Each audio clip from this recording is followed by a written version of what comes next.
Welcome to the Tudor Dixon Podcast. I have Senator Mark Wayne Mullin back with me today. I want to talk to him about all things, well, government, but also one big, beautiful bill because it passed. Congratulations, Senator. Thank you for being out there every day talking about it. Absolutely. Well, we're excited about it. It was a huge push.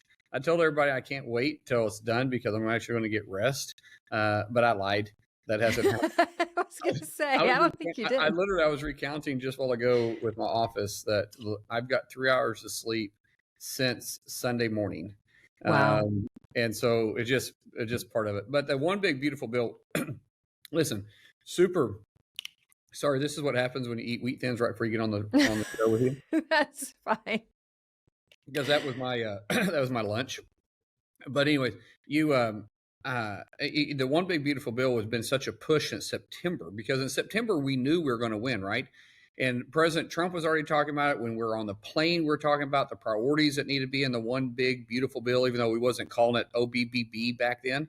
We were just talking about the reconciliation package, what needed to be in it. He was talking about taxes. He was talking about the permanency. He was talking about border. He was talking about making sure we fully fund the border wall. He was talking about energy. I mean, through the whole campaign, the whole time I was on Trump Force One, we were discussing it. And then when we win the election, because we knew we were going to win it, we win the election in November. It's been just the hard push from Jason Smith in the as chairman of Ways and Means, who is a very good friend of mine. In fact, he leases a room off of me at my house here in DC. It was all consuming to him. With me being the liaison between the Senate and the House, I was working on the House side when it was going through to make sure that Senate had priorities in it, and then we had our priorities in it, and then working with the White House on it. The president was fully engaged, and the thing is when the president is fully engaged, he doesn't sleep, and I don't know if the guy sleeps anyways, but he doesn't sleep, and so I'm getting phone calls from him at 12:30 in the morning, or I guess 0:30 in the morning. And I'm getting calls again from him at 5:40 in the morning. I'm getting text messaging to the point where I wouldn't go to sleep until after midnight because I was afraid I would miss a call, which I did do that one time. And I fell asleep and then I answered the call and I don't remember the phone call. Funny story here. Literally, I wake up and I get up early. I usually wake up between 4 and 4:30. And I woke up and I was like, I had a dream I talked to President Trump. Am I really talking to him that much that I had a dream? So I looked at my phone. It said DJT. And I'm like, oh, my goodness. And it's black. And I'm going, no. And it said duration 3 minutes. So I wait until almost 6 o'clock. And I call him. And he answers the phone. The first thing he says, you don't remember talking to me, do you? I was like, no. I said, what did I say? He says, you'll never know, and just hung up on me. No, that is hilarious. Yeah, so because I think that's the side no one knows. Yeah, that's the worst thing that can actually happen. And so I was just so. So now the whole time doing the one big beautiful bill, I was always afraid to go to sleep because that first hour I'm horrible when I go to sleep. I only sleep about 4 or 5 hours, anyways. But when I go to sleep that first hour, I wake up cranky or I don't wake up at all. You can wake me up after the first hour and I'll come straight awake. I'm good. I can sit straight up and go walk into a fight. I mean, I'm good. But that first hour is just awful. And so anyways, the one big beautiful bill, I'm glad it's over with, but now we're moving on to other things and we got all their priorities. It wasn't perfect, right? I mean, there's some stuff in there that we didn't like. We had to negotiate a lot. We had to negotiate a lot right at the last minute with Lisa Murkowski to get over our threshold of the votes. But we were able to do it and deliver on, I'll say, one of the most impactful bills in probably our generation. That is a legacy bill for the Republicans plus for the president. And I think one of the biggest wins in there, we can talk about taxes being permanent, right? We can talk the plus up on the military and putting us into the fun, to the actual future of the fight with AI technology and new technology that puts us in the conventional warfighter that actually helps us from deterrence perspective, not so we don't have to use it, but to keep people from actually saying we don't want to mess with those guys. That's peace through strength. But one thing that's been overlooked is that we fully funded the southern border to finish the wall. We put in $46 billion. That's more than enough to build every inch of that wall, either by a physical barrier or from technology that exist in some of the more remote areas that have UAE technology that as soon as something happens, it's able, or UAS, where it's able to immediately put eyes on it, and we're able to monitor what's happening in those areas. And what's different between that and the president's first term is that in this one, it's law. It's not an executive order. So even, God forbid, we get a Democrat in there after President Trump, they can't stop it. The wall has to continue. Well, and that is key, because we know that Joe Biden just let everything go to crap and then started selling everything off. That's a very polite word. Trying to keep it friendly for the kids. But I mean, honestly, I think people don't understand that is why Congress has to work with the president, because the executive orders can only go so far. Once the president is out of office, that can all change. So I love that you pointed that out. I want to talk about the tax relief, because Democrats, their party line right now across the board, but especially in Michigan, where we have some vulnerable seats for the midterm, is that this was tax relief for billionaires. And you just put out a tweet a few days ago that says tax relief for working families. So tell us about that. Well, let's debunk what they're saying. First of all, they're saying that it's tax relief for the billionaires because we're not allowing the taxes to expire. But if taxes were to expire, because we really didn't do anything different except make the current tax policy not expire, because underneath current tax law, all the taxes that the tax cuts we put in 2017, 2018 would expire on December 31st. So the American people across the board would see a roughly a $4 trillion increase in taxes. Because we made it permanent, it stops that. Now, nothing changes on the upper layer. So the 1%, their taxes stay the same. The bottom percent, we actually we doubled the child tax credit in there. We put no tax on tips. We put no tax on overtime, which is huge, because that's the working class, right? They're working by the hour. We're not taxing you on anything that you're working over 40 hours. And then there's no tax on Social Security for 88%. The reason why they say, well, that's not accurate. It's 88% because the 12% are the ones that are making a much higher income, that are in the top bracket. So those individuals they don't actually get a tax break on their Social Security. What actually happens, because of the child tax credit, because of no tax on tips, because of the no tax on overtime, if you look at it, the average family of 4 inside the United States will receive roughly $10,000 more in bring home pay. In Oklahoma, it's $7,000, but across the country, it's $10,000. That is a tax cut for the middle class. I mean, we saw our wages go backwards for the last 4 years. We saw inflation at a high of 9.1%, average during the Biden administration 4.95%. Underneath Trump, it's now almost 2% and continues to fall. We're seeing real wages increase. So even outside of that, the OBBB, I always got to get that extra B in there, the one big, beautiful bill, it alone, because the policies will be around $10,000 for an average family of 4. You take inflation and you take actual bring home pay, because we see wages increasing. And the reason why you're seeing wages increasing is because President Trump is getting rid of all the illegal aliens that are stealing jobs by working by cash. So now you're starting to see people actually have to pay for the labor that they're producing. You're seeing the bring home pay even increase more than that. So real income, we're estimating around $12,000 when you take the economic policies that President Trump put in place. You think about that, an average family of 4 that's going to see an increase in bring home pay around $12,000. That's massive. Massive. Yes, that's when absolutely. People start being able to save money again, instead of pulling out their savings and living off their credit cards, or actually pay down their line of credit and actually start putting money into savings. What is the Democrats' argument against this? I mean, we know that they were talking about Medicaid, and they say that you're cutting Medicaid. Obviously, we know, I know from the state of Michigan, there are plenty of people that are taking benefits that shouldn't be taking benefits. It's interesting because since that, we've had some people come out on social media. I don't I don't know if they're satire or if they are really saying, hey, I don't work. I want this money. I don't want my money cut, but they're clearly able-bodied and able to work. How do you fight that though? Because that narrative of these people, and they're going to have ads, they're going to come out at the midterms, and they're going to have people that have said, my child is sick and I had my Medicaid taken away, and this was the Republicans that did it. How do you fight that? Well, we're going to have the ads. There's nothing to do about it. I think the line's already been drawn because they made the fight so quick right now, and it's so polarizing between Republicans and Democrats. But the real numbers are, and I don't know how you're going to combat it. It's going to be combated one state and one district at a time. That you're going to have to actually fight it with truth. The problem is that a lie outruns the truth.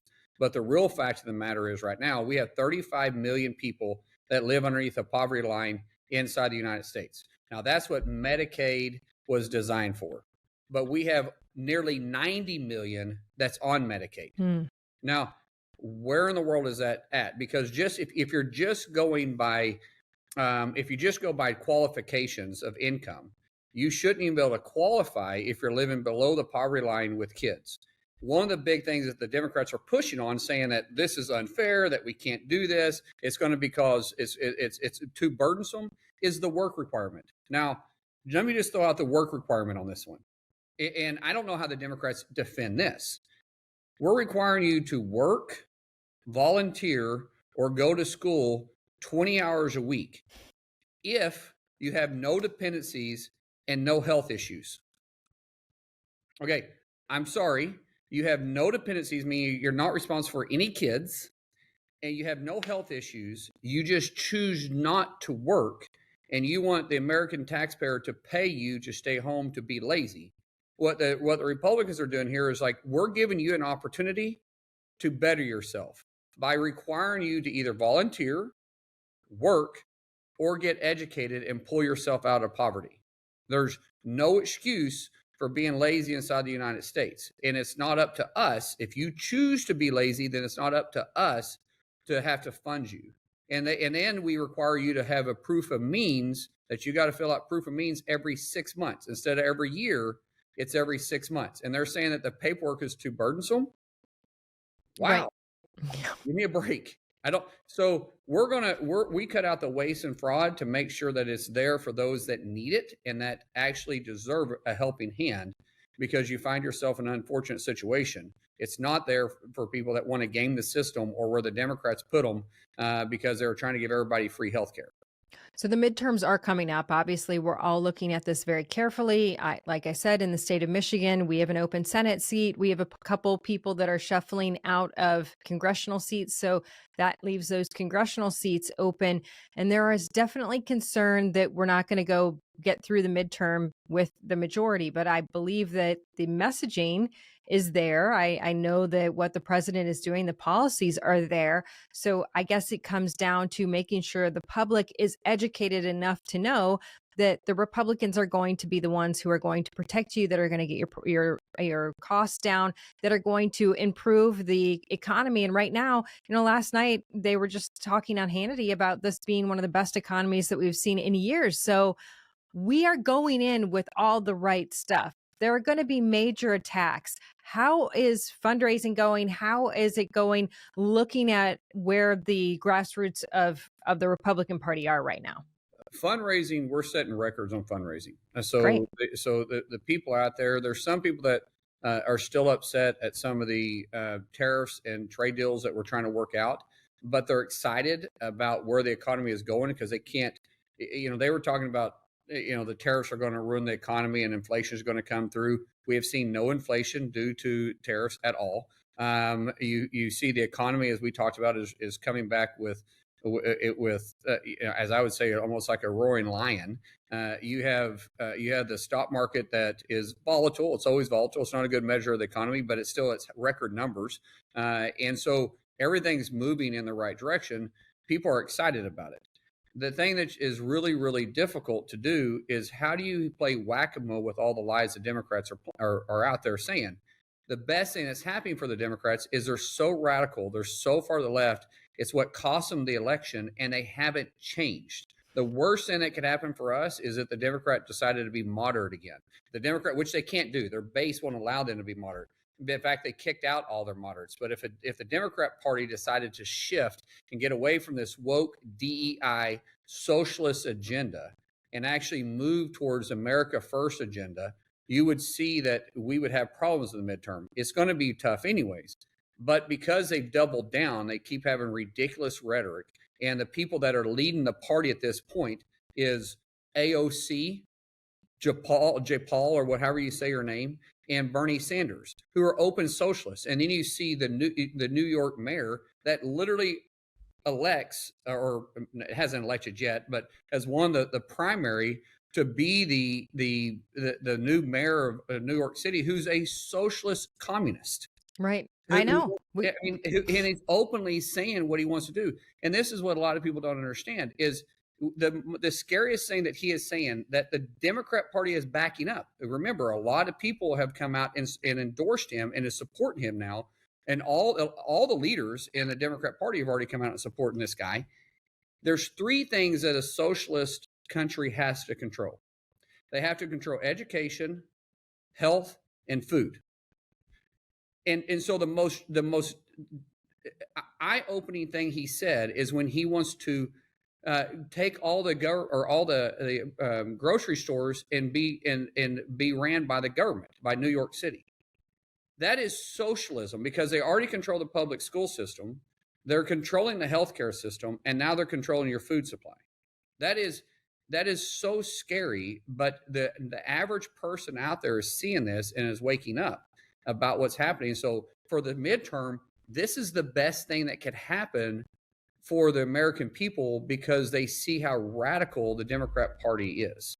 Do you think there's any regret? I see you quote tweeted someone, a senator last week, who was like, people are privately coming to me and saying, Mark, keep fighting, keep fighting. You were like, this is not happening. And I think that the reason that people are out there saying things like that is because their party has become so radical. They're trying to put out messages that are a little bit more ratcheted down and like, okay, we're the party of common sense.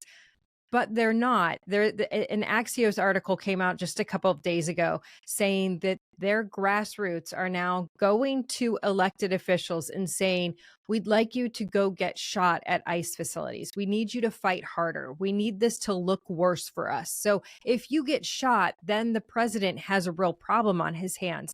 And it's interesting because if you read this article, the electeds who are quoted in there are like, we're not really into that. I think that's going a little bit too far. I mean, they're essentially saying, martyr yourself. Go out there, act like a crazy person, threaten ICE to the point where you get killed, and then we can continue to go after the president of the United States.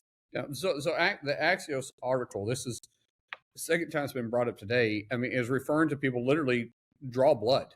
It's time to draw blood. And it says it gives an unnamed Republican or Democrat official. And I'm going, hopefully this isn't true.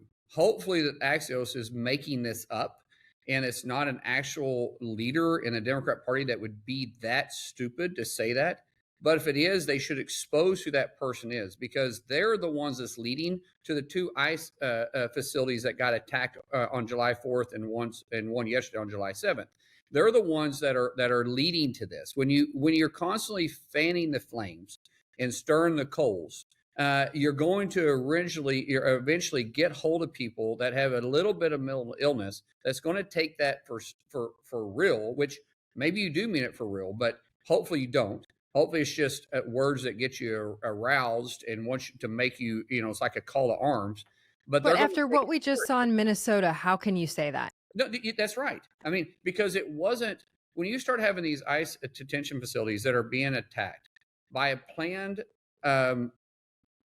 ambush, when you have people that are showing up in black tactical gear and they have jamming devices to block their signals so they can't be tracked by their cell phone.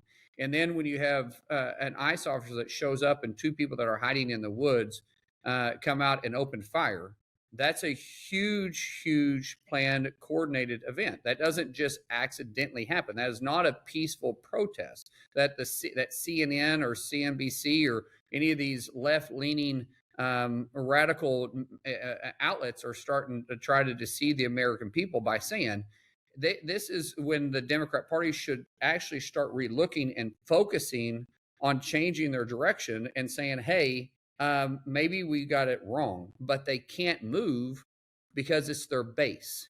And they can't leave off their base. And when they try to leave their base is starting to eat them alive. Because why? You created this monster and you keep feeding them this rhetoric that now they believe. And if you're not seen to be fighting enough, you're going to lose your primary election.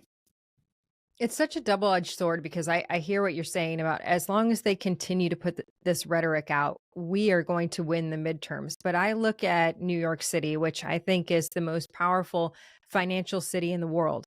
And I think about what you just said about these grocery stores and what this man could do to destroy that city. I mean, he has overwhelmingly talked about defunding the police. And now, even when he is asked about that, he doesn't say, oh, no, I don't want to defund the police. He says he wants to reimagine things, just like Ilhan Omar was saying, reimagine, and community policing, which is we're not going to have police. We're going to have people talking to one another. There is a real danger of New York completely going into total chaos. And then you've also got him, not only is he talking about reimagining the police, but as you said, he's talking about taking over the supermarkets. He's talking about government control. He's talking, I mean, he's openly a socialist. This to me is traveling across the country. And now, like you said, CNN is going, he's not a communist, he's a socialist, as if that's okay. Well, I'd actually disagree with it. A socialist is moving towards a communist, but when a socialist actually starts talking about taking over the food supply, they're a communist at that point. Yes. Because that's exactly what they do. It's about controlling the people. And by the way, have you ever met a poor communist leader or a poor socialist leader? It's interesting that most of them come from quite a bit of money themselves, and they may have came from nothing and they made themselves something, but now they want everybody to be dependent on them because now they have wealth and control and they have power. But what you said about New York about being a huge financial hub, which I agree with that. 10 years from now, if they continue down this path, they won't be. No, because all the financial sectors are going to leave. They're going to go to a red state. They're going to end up in Florida. They're going to end up in Oklahoma. I don't think they probably will, but I'm just saying, I'm just using these for example, that they're going to leave New York because when he starts talking about taxing these large corporations, these billion-dollar corporations, when they start talking about taxing millionaires and billionaires a huge percentage, they're not stupid. They're going to leave. And today you can leave because so much technology is easily moved from one area to the next. You don't have to have a physical presence there. One thing, the worst thing about COVID was COVID. The best thing that came out of COVID is this right here. The way we're able to interact now, instead of person and person, we're able to interact from person to person, but over the internet, and it's normalized. And so you can work from any place at this point, so they don't have to have the physical address there in New York anymore. And that's always been the sticky wicket about going after billionaires when you are on a local level. When he is on a local level, you're the mayor of a city. If you go after the billionaires, the thing about billionaires is they can get up and leave. And even if they have to move people and move buildings, they can afford it. So when you go after the billionaires, they're the job creators. They're the ones that are pushing into the economy. And that's what hurts a city. But for someone who's never worked a job, and as you said, has lived a wealthy lifestyle, has never lived in a city where it's dangerous, that's where we end up in a situation that becomes very dangerous. But right. I know you keep fighting this. I appreciate what you do every day. I mean, I watch your social media. You're out there talking to us. There's so few people that are telling us what's going on, but what you just said about COVID is key. We learn to communicate in bigger ways, and you're one of those people doing that. So I just wanted to say thank you so much for that. I appreciate it. It's an honor to be in the fight, but I tell people all the time, I am not growing long, or as I say, short and solid in this job. That's what we talk about cattle, or some people say, long in the tooth. I'm here. I'm going to do my job as hard as I can, but I'm not forever. So while I'm here, I'm going to give it everything I got, because it's an honor to be in the fight and be associated with people like yourself and great leaders that are leading the country by telling the truth. It's an exciting time. I'll tell you this one quick story. We had a gentleman that came in. I'll leave his name out of it, but he's a leader, and he works with Pete Hegseth. And he walked in my office. We sat down. We had a good conversation. He says, and he's older, and he goes, "The reason why I'm not retiring right now is because I feel like we have once in a generational opportunity to make true changes in America. We've been going the wrong direction for so long that I didn't think we would ever be able to turn. But now the timing is right. We got the leadership in place, and the American people are asking for it. And it's becoming on all of us to do it." When he said that, I'm telling you, here's a guy that's not quite twice my age, but he's definitely got me by 50% of my age or more. And he's still in the fight. He could retire today if he wanted to, not to mention President Trump. And you're going, if they're doing this, then so can I. And so going without sleep right now, let's go. If we got once in a lifetime opportunity, we only have 3.5 years that we're guaranteed. We can make big changes if we're all in the same boat, rowing in the same direction, fighting for the same thing. And President Trump's the one that's drawn that vision for us. It is a unique moment where you have leadership that is not shackled by politics, but loyal to the people. And that is the opportunity you have. Senator Mark Wayne Mullin, thank you so much. Thank you. And thank you all for joining us on the Tudor Dixon Podcast. For this episode and others, go to TudorDixonPodcast.com, the iHeartRadio app, Apple Podcasts, or wherever you get your podcasts. And join us next time. Have a blessed day.